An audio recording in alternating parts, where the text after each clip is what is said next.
Hi. I was actually at the scene where the man who the newspapers are reporting on died. It's become a really big press story at the moment.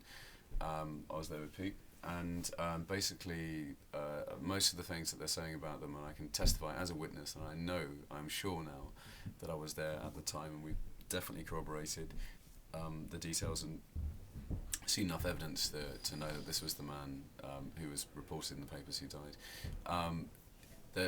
Some newspapers have even reported, I mean, they're saying ridiculous things, that bricks were being thrown at the police while they're trying to help them. That's not the case. That missiles were raining down on the police while they were trying to help the man. That was not the case at all. The protesters were there helping him from the word go. There was a guy with a big loudspeaker riding on a bike saying, "Can we find a medic? Can we find a way to help him?" I was up there. My friend was attending to him because she has some knowledge of first aid. We rang an ambulance to help him.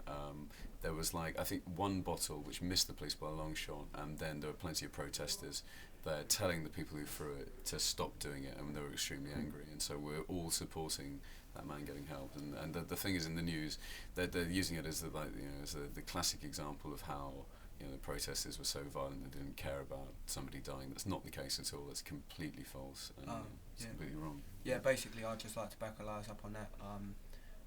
I saw he says there was one bottle thrown which hit the wall about 10 feet above the police and a bit to the side as well, and then after that everyone in the crowd was shouting, "Stop throwing it, stop throwing it, there's a man hurt." And after that the missile stopped completely. Anything that's been said about the police being prevented from treating him due to a rain of missiles is completely false. And I saw, like he said, with the same friend, she went over to treat him, and the only attitude of people in the crowd was to help this guy who was clearly hurt. And that's what I really want to get across. Yeah, it's absolutely right. I remember seeing the London Light today on the tube. They've got this sort of massive spread where they're talking about. I wish I had a copy of it with me actually, but they're saying, "Oh yeah, the protesters, the protester thugs weren't even trying to help a dying man, or attack the police whilst they're helping a dying man." And it's quite the opposite. I mean, all the protesters there were helping him in the first place. We were there. We were the first people there to help him, and it was in extremely difficult circumstances because the police kept on pushing people forward, and they were the ones who were behaving very thuggishly. They were extremely aggressive. I got hit several times when I was trying to stop to help somebody, things like that, and they showed no human. Compassion. Yeah, flexibility in terms of being able to sort of say, "Okay, move on. I'm not going to hit you." I can see that you're stopping to help somebody.